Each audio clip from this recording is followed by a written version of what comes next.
shadow of the conquering German armies covered Western Europe. The self-styled master race was riding high.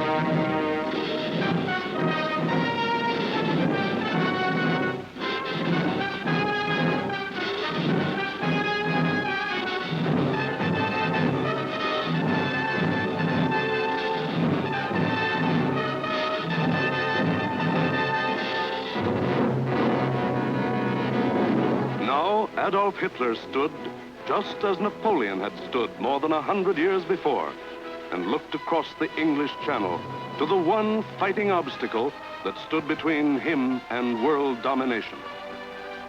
The chalk cliffs of Britain rose sheer and white out of the choppy waters.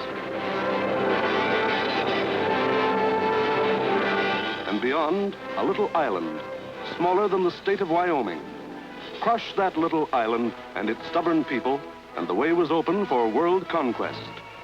The fall of Austria, Czechoslovakia, Poland, Denmark, Norway, Holland, Belgium, France had given him more than 100 million slaves to work for him or starve. The preliminaries were over. It was time for the main event, the Battle of Britain.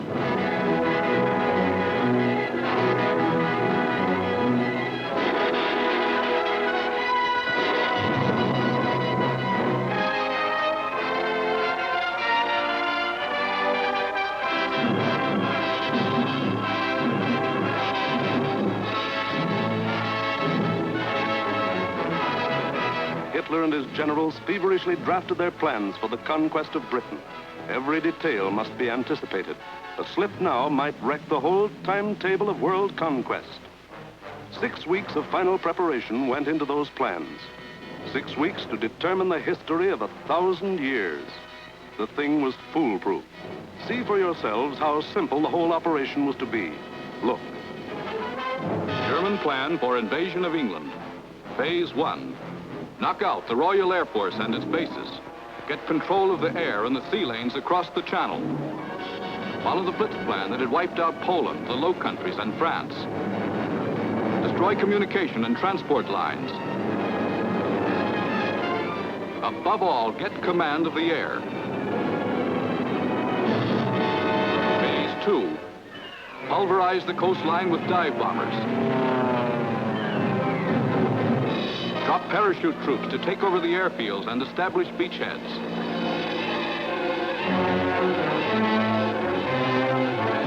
Phase 3. Actual invasion. Pour the German panzer divisions across in high-speed barges under an umbrella protecting fighter planes. Then send spearheads of armed might to divide, surround, destroy all opposition. That's all there was to it.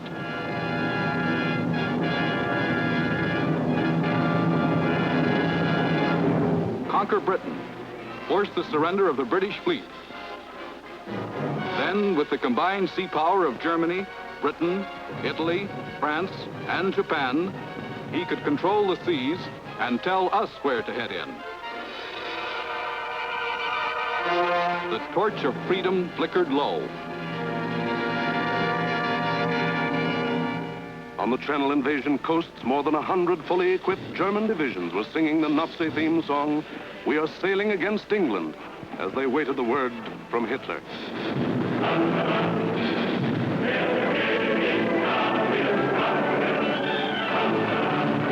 Here, for weeks, all the supplies and weapons of the Nazi war machine had been turned toward Britain.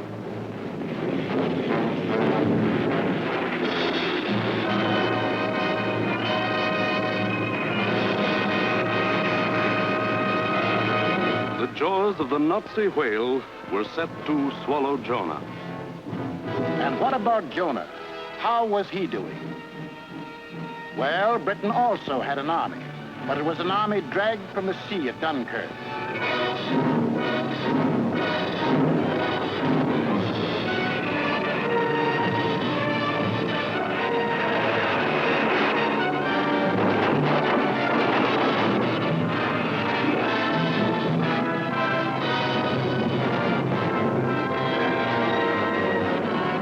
Without weapons. These had been left behind on the roads of France. Tanks, guns, motorized equipment, all abandoned to save the one priceless item, men.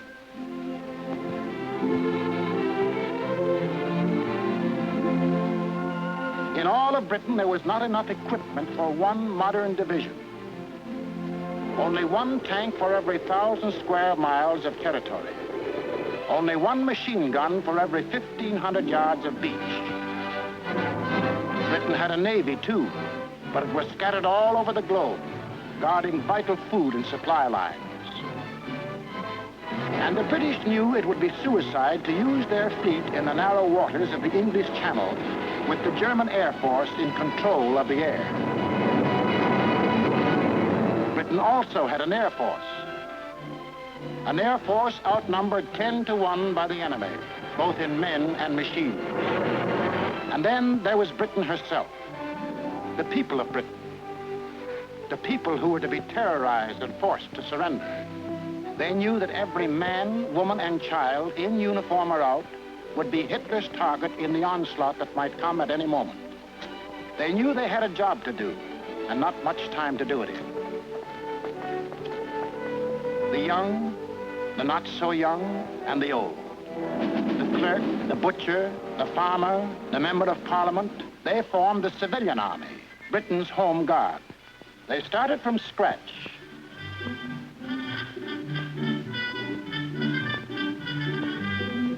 Experience, equipment, supplies, all were scarce. Only one shell to fire at each practice. The women of Britain refused to be left out. We'll enlist too. We'll put up the barrage balloons.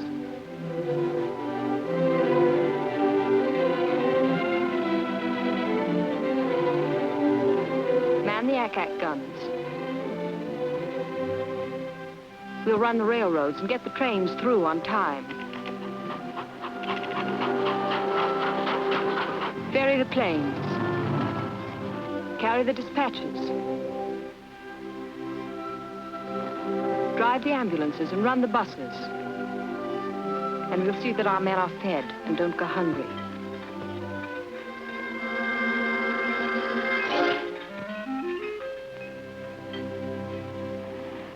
Others worked, men and women alike.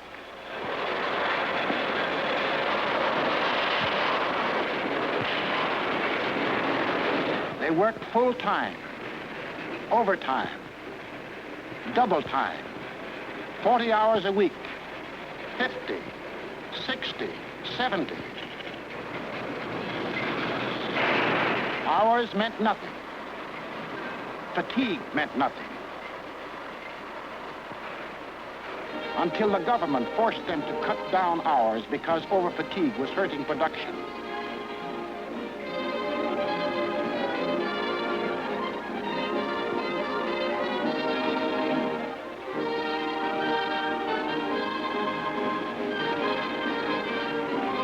And when they weren't working, the men patrolled the moors for parachutists, blocked the roads, rehearsed invasion defenses. For something had happened here the Germans could never understand. In a democracy, it is not the government that makes war. It is the people.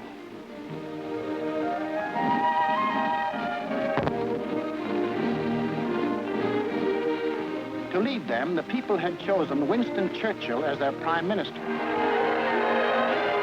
And he spoke the words in every British heart when he said, "We shall defend our island, whatever the cost may be. We shall fight. Landing ground, in fields, in streets, and on the hills, we shall never surrender." This was Britain in its darkest hour. The people knew they were in for the worst the Nazi mind could invent, yet they didn't panic or run away. They patrolled and waited. They drilled and waited. They worked and waited. Waited for the terror they knew was coming. Then it came.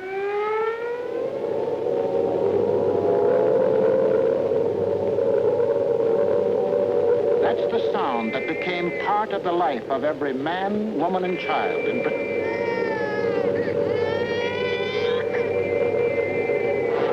August 8th, 1940, and the battle for Britain is on. 30 enemy aircraft over the channel, flying due west.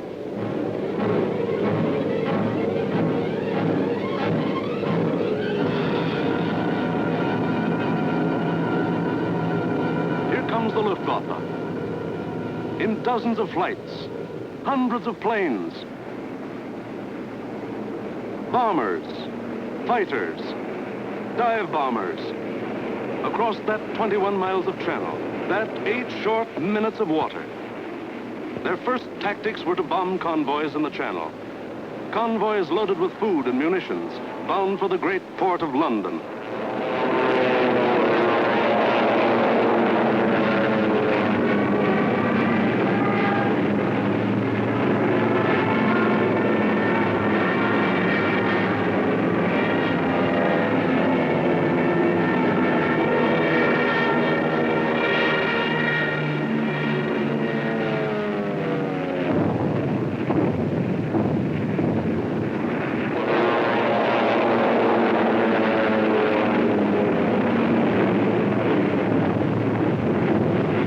German fighters waited overhead for the defending planes of the Royal Air Force, the RAF, to appear. They didn't have long to wait.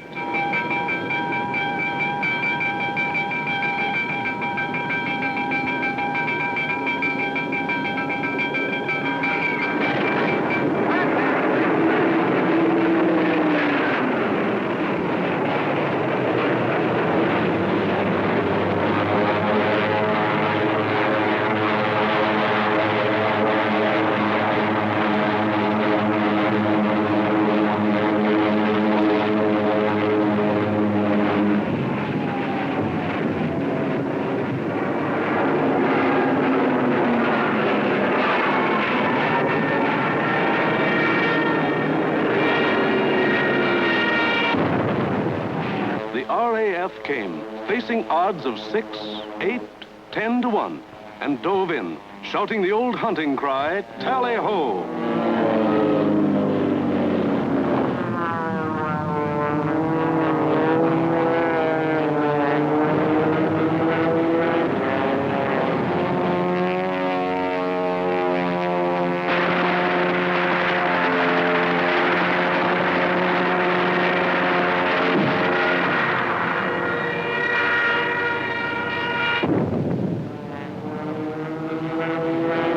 Phase 1 of the Nazi plan called for the RAF to be knocked out of the air.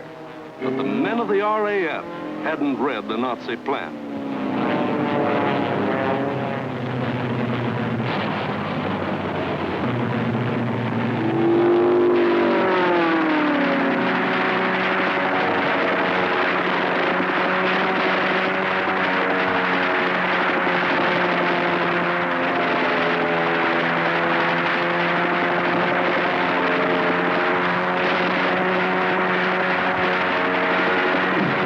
In the first 4 days, the RAF knocked 182 German planes out of the sky.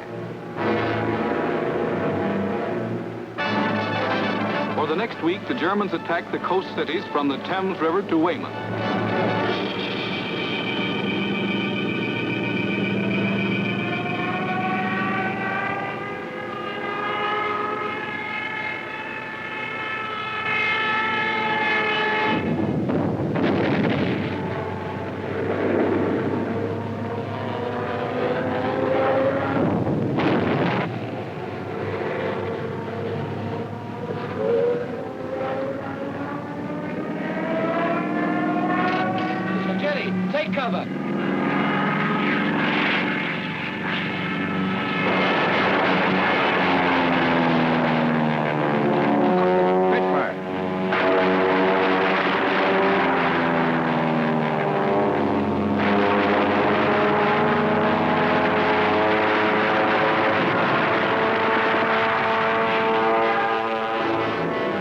paid off with 180 more planes.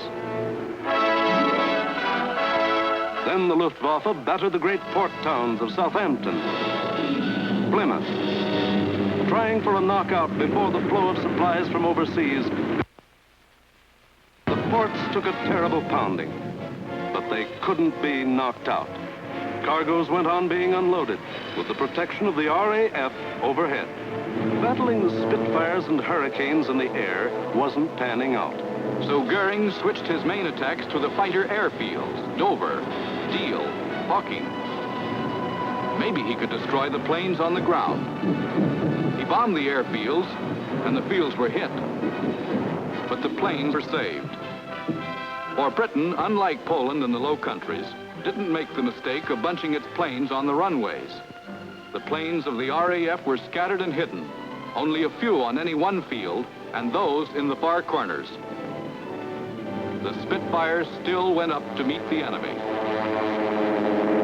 In the first 10 days of the Battle of Britain, Goering launched 26 major attacks to get command of the air and lost 697 aircraft. The British lost 153, and 60 British pilots bailed out.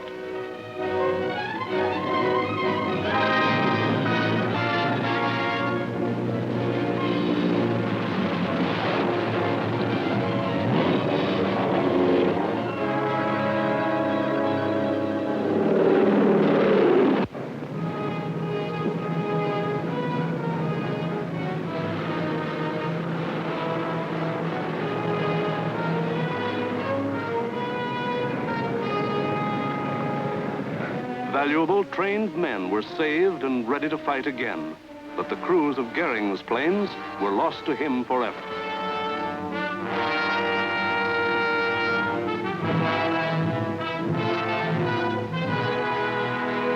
The pace was too hot.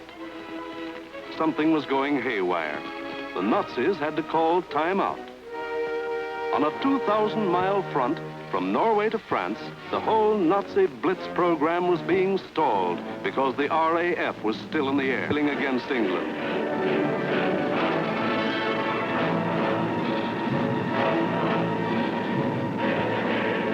The long-range German guns were getting hot from throwing shells across the channel.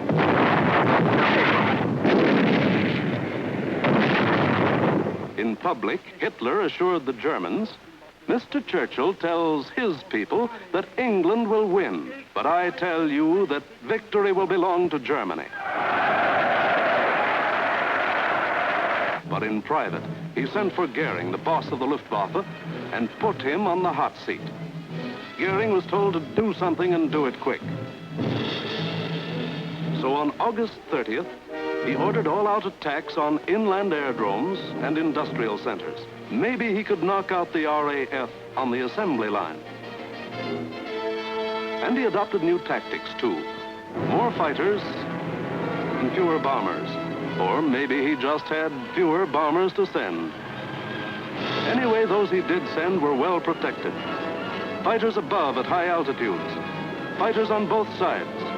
Fighters in the front and in the rear. Fighters weaving in and out of the bomber formations. Britain, winner of the first round, was ready. With higher morale and sharper defense, improved listening posts were set up all along the coast and warned of the enemy's approach before he left the continent. A quick flash from the control station to the fighter station, and pilots were on their way to meet the enemy while he was still over the channel.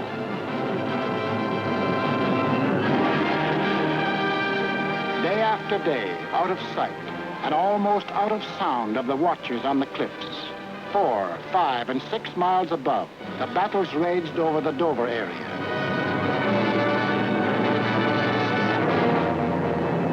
The Dover area became known as Hell's Corner. By sheer weight of numbers, the enemy again and again broke through the coastal defenses.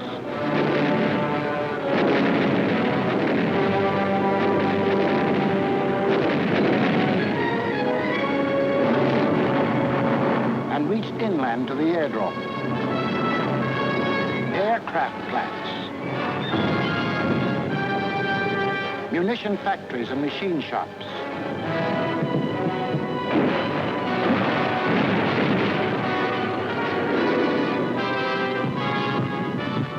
Hello, gunfire in the southeast. Right.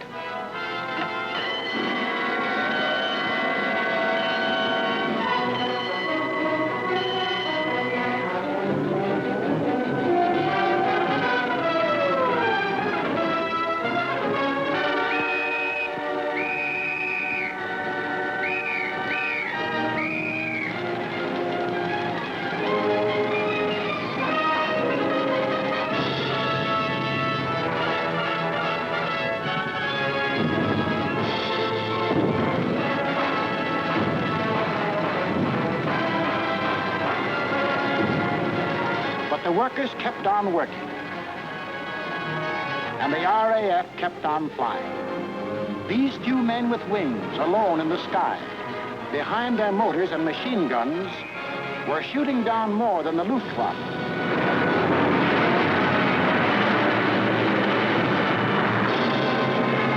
They were smashing the whole Nazi plan of world conquest.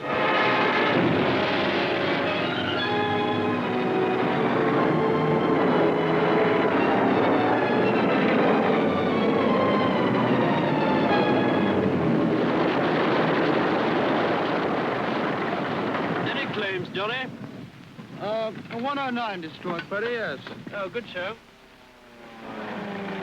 How'd you get on, sir? I had a wonderful party, thanks. Are you all right? You get any of the batters? Yes, I got a Messerschmitt 109 in Livonia. Between August 24th and September 5th, 35 major attacks were launched. They cost the Germans 562 planes, while the British lost only 219 planes and saved 132 pilots. Invasion plans were going completely haywire. The Nazis were blind with rage. The German mind has never understood why free people fight on against overwhelming odds. Hitler now knew he was superior in every weapon except the weapon of spirit. So he told Goering, break that spirit. Crush the people. Crush the spirit of democratic life itself. Invasion now would have to wait.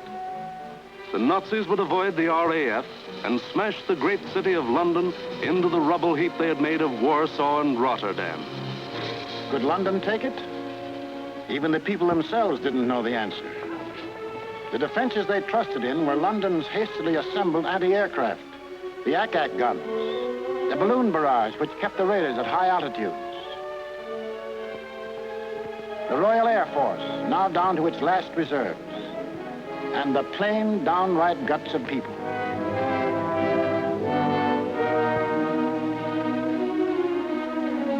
They sent more children out of the city.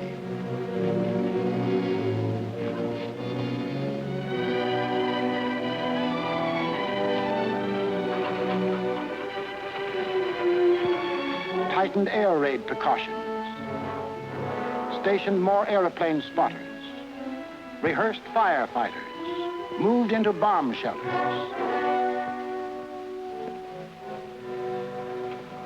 They blacked out their city and carried on.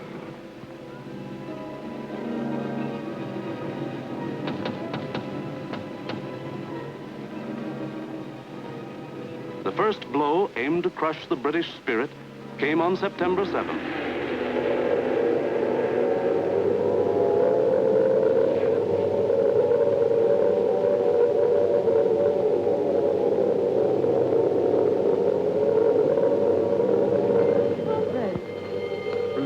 Planes coming in. Control room speaking. Customers and staff will now take cover in the basement. Please do not run, but keep moving. Down the stairs, or you can use the escalator.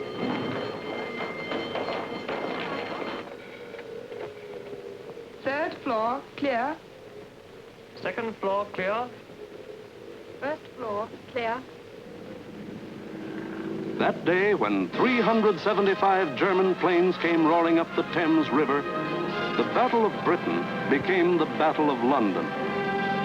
The Germans broke through the charge of Hurricanes and Spitfires that went out to meet them.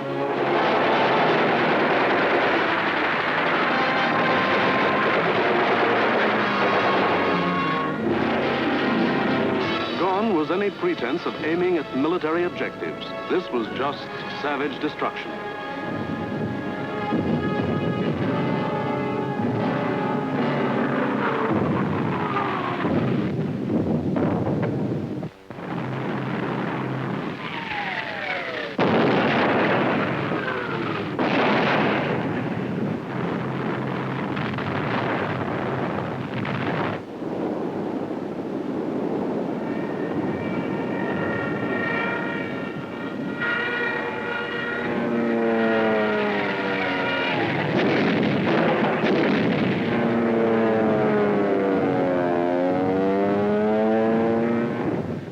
Bombs fell alike on the homes of the East End poor and the Mayfair rich, on shops,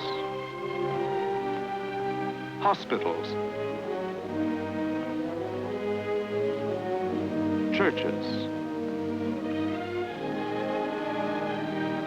For 28 days, the Nazis were to drop everything in the book on the city of London. Tons upon tons of high explosives, delayed action bombs that exploded days later, torpedoes that sheared away whole buildings. And underneath the war in the air, the war of the man in the street went on.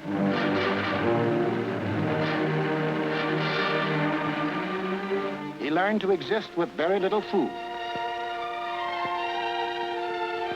He forgot what it meant to have a night's sleep, spending most of his time underground in the damp and dark and cold. Hello, Mrs. Fox. You're here early tonight. Well, I'm on the safe side, aren't I? I think that'll be all right now. Yes, that's grand. Anyway, I'll be back in a few minutes if you want. Now, how are we going to get you up there? Get a young man to lift you up. Barney? Hello. Tell this young lady to lift up. Righto, I'm coming.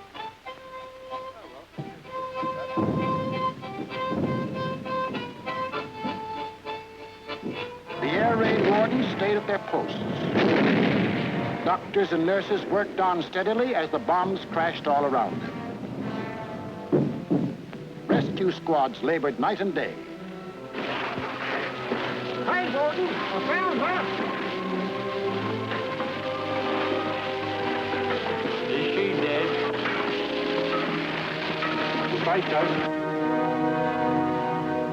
Firemen said, nuts to the bombs, and battled to put out fires. This was life in the Blitz. Against all the rules of Nazi warfare, Britain was refusing to crumple up. Across the Channel, the enraged Goering took personal command of the operations.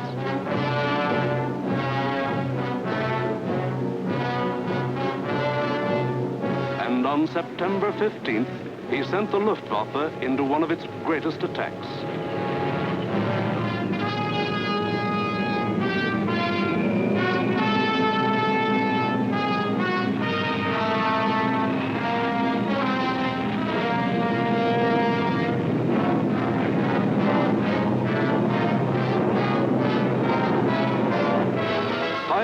German bombers and Messerschmitt fighters roared over the English coast. Starmouth calling. Planes heard 3 miles southwest. Shout for hostile planes approaching from the southwest. The British met the challenge by throwing in everything they had.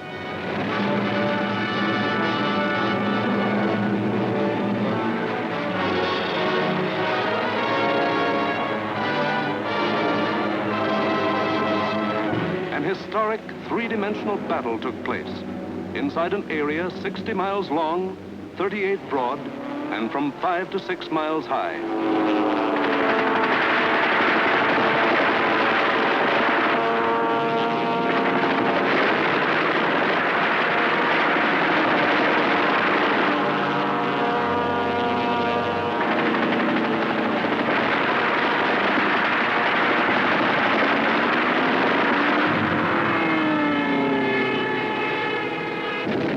200 individual dogfights took place within the first 30 minutes of the raid.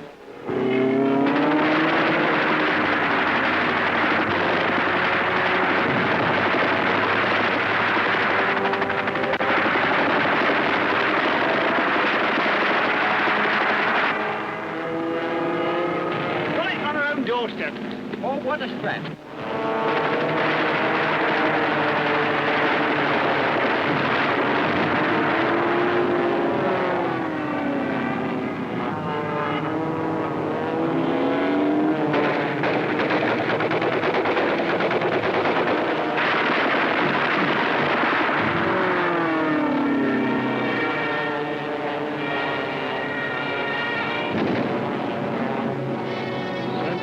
reporting London 1. Thank you, Center. We'll keep a lookout for them. Hostile formation to the south. Some of the German bombers broke through London's defenses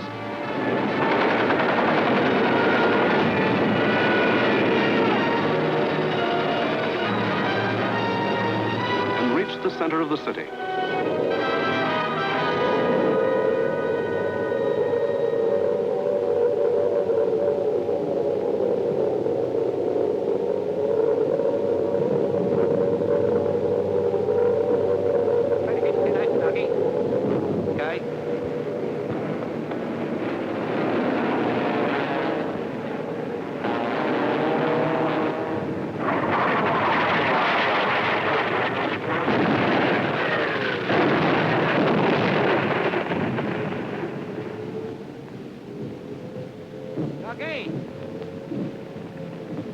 Ducky, where are you?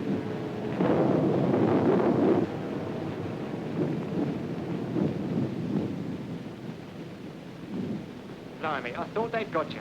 Who, me? Nah, I had me fingers crossed.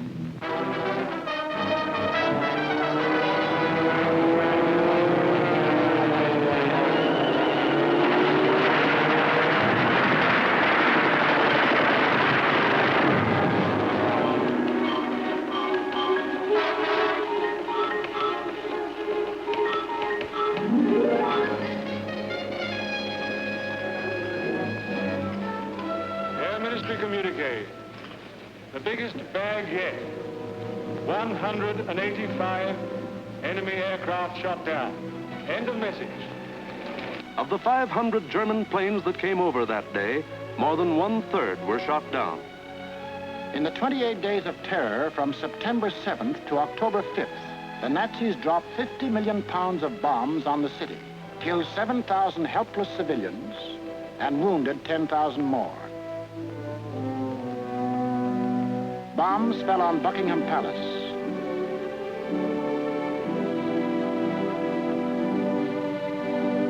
Westminster Abbey, the Houses of Parliament, Fleet Street, the center of the news,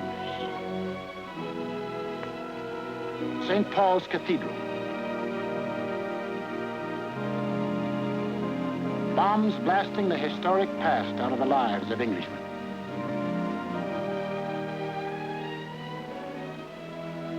But in these 28 days, the Nazis lost 900 planes and their crews.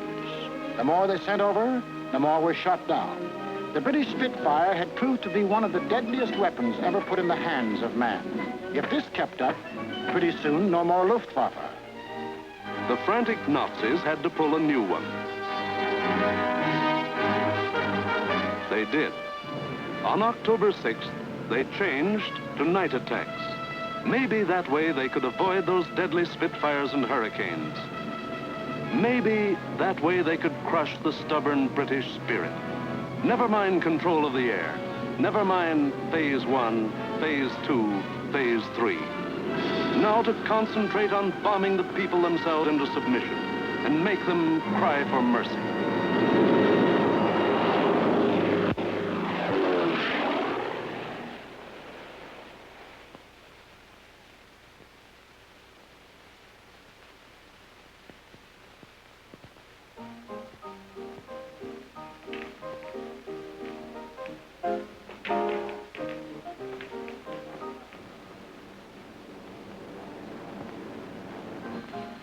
Hostile raid, sir.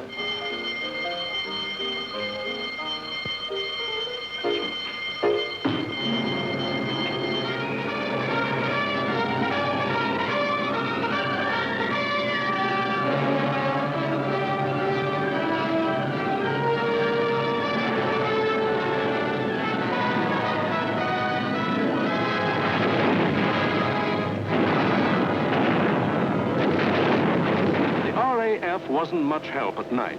This was just German bombs against British guts.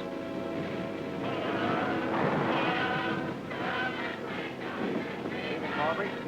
Hello, Jack. Sound happy enough down there tonight, don't they? Yes, they're all right.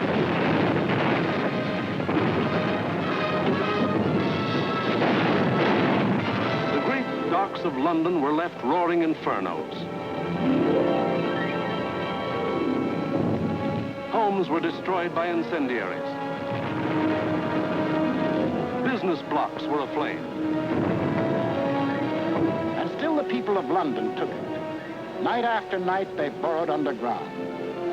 And morning after morning, they dug themselves out of the wreckage.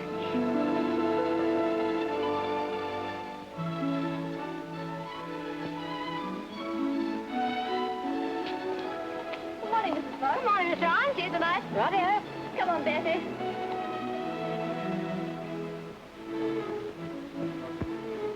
Would you like to sit down? Thanks.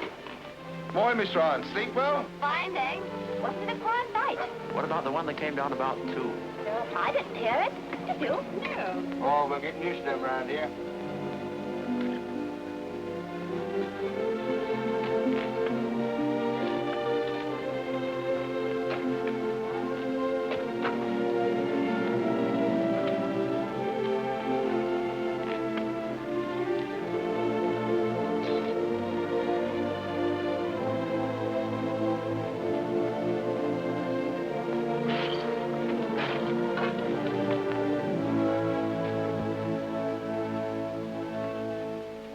You'd better go away from this for a bit.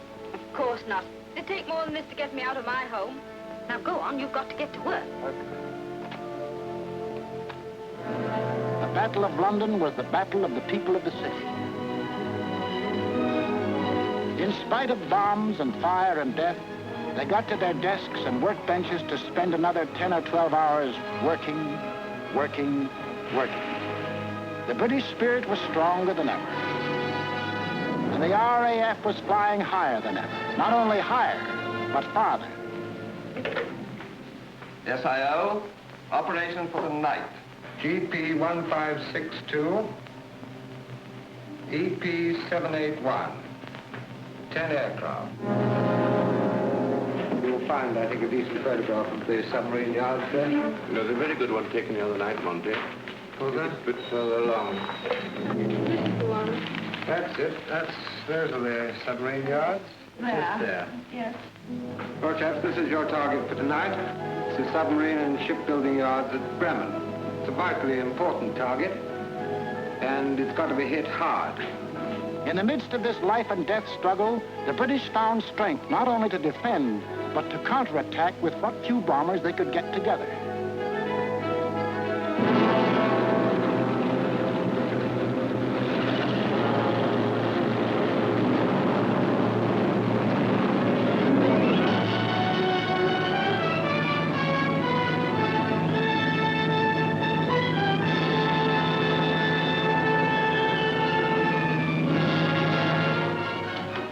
Charlie, airborne, sir.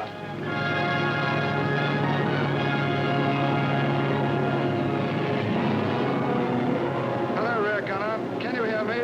I'm okay, Skipper. Hello, operator. Everything okay? Well, it seems to be all here, sir.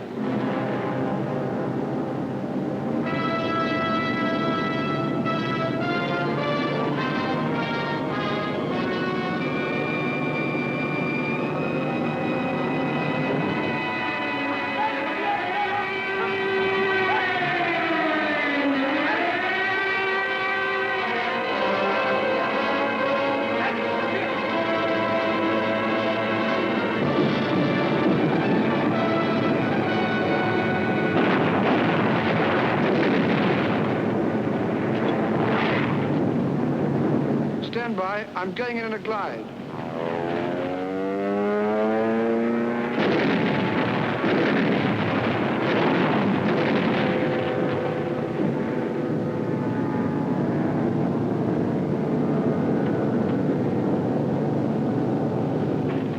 Steady.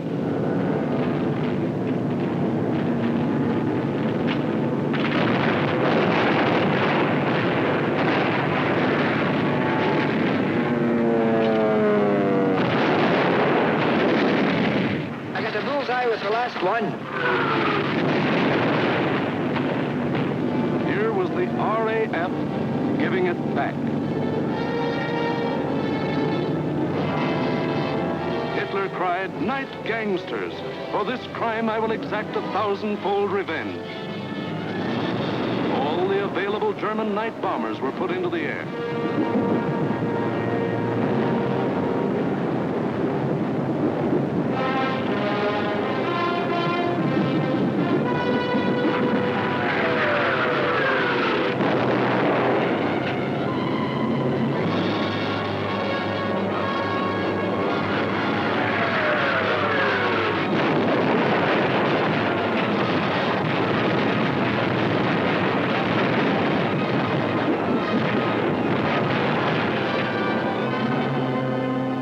Thousand-fold revenge was Coventry. On the night of November 14th, 1 million pounds of bombs were dropped on the city.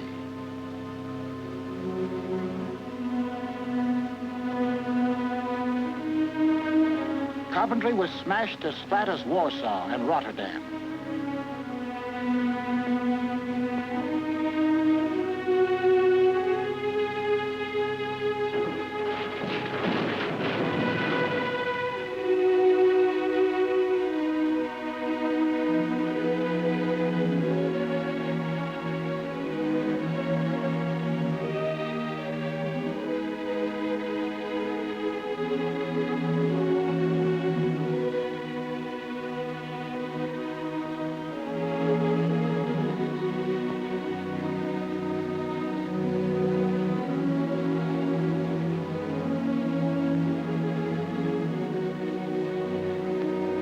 The people of Coventry dug their loved ones out of the blasted ruin, saw them to their last resting place in a common grave.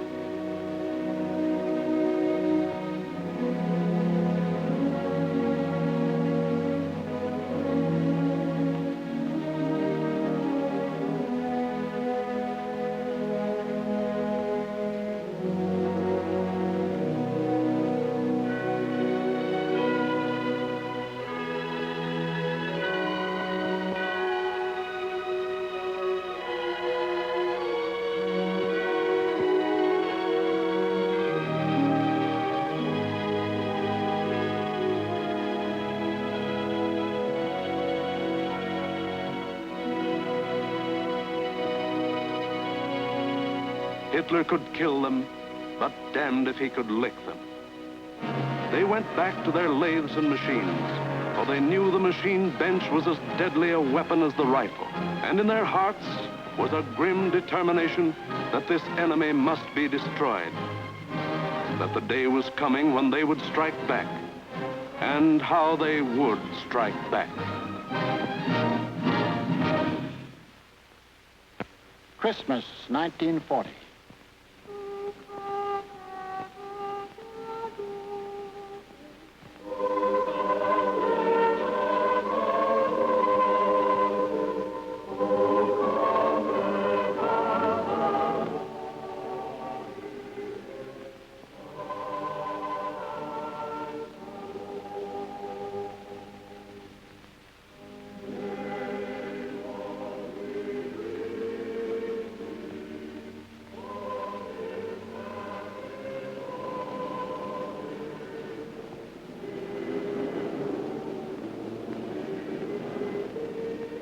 Christmas, season of peace on earth, goodwill toward men, was the ironic quiet before Hitler's great burst of rage against a people who couldn't be licked.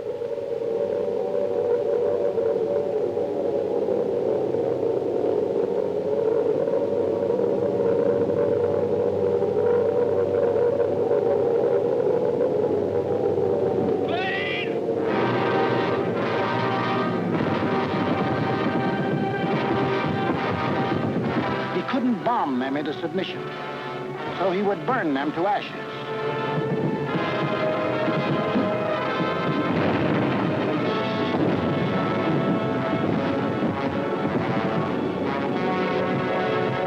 Millions of firebombs rained down on the great city of London.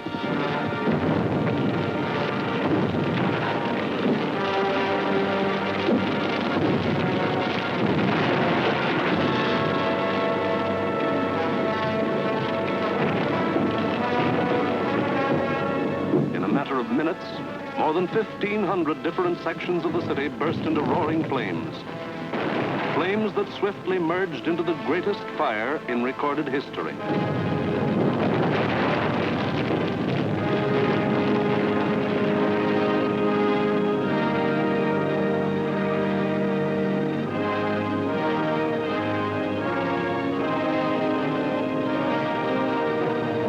In the midst of all the fire and destruction, vital water mains were shattered. Water pressure was almost entirely cut off. Heroes of the night were men of the London Fire Brigade who stretched temporary hose lines out to the center of the Thames River, struggling through mud and slime. For the Nazis had carefully picked a night on which the Thames River had one of the lowest ebb tides on record.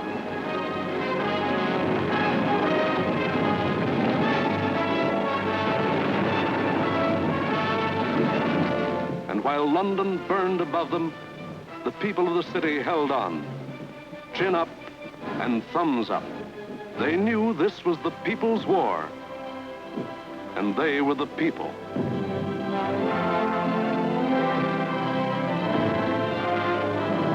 And a people that couldn't be panicked, couldn't be beaten.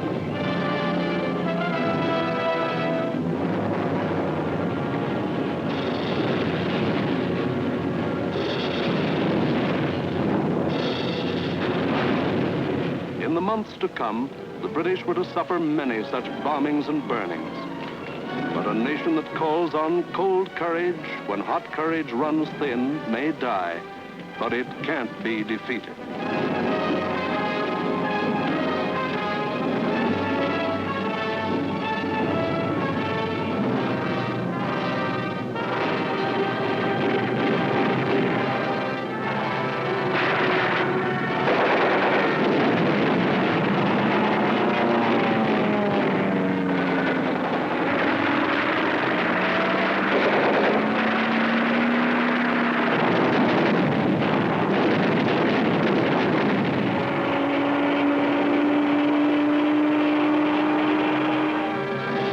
The Battle of Britain was won, but not by Hitler. Hitler had lost the battle. He had lost 2,375 German planes and their crews. For the first time, it was the Germans who ate the bitter dirt of defeat. Gone was the legend of their invincibility. For a solid year, the Nazis struck Britain with all their might. They leveled thousands upon thousands of homes and damaged millions of others. They killed more than 40,000 men, women, and children, and seriously wounded 50,000 more. But not one single Nazi soldier set foot on British soil. But Hitler couldn't stop. And in our next film, we will show how he had to turn to the east again. Why did the Nazis lose the Battle of Britain? First, because a regimented people met an equally determined free people, and the free people made them quit cold. We've been bombed, dive bombed, high-level bombed, machine gunned, been through 2 invasion scares. The last lot we had the house down about our ears. But we're still sticking it, and we're going to stick it. Second, because this was a new kind of war, and the RAF were the men who could fight it. These were the men who belonged to what Hitler called those weak, soft democracies. The British did more than save their country. They won for the world a year of precious time. It was not only for the people of Britain, but for the people of the world that Winston Churchill spoke when he said, "Never in the field of human conflict was so much owed by so many to so few."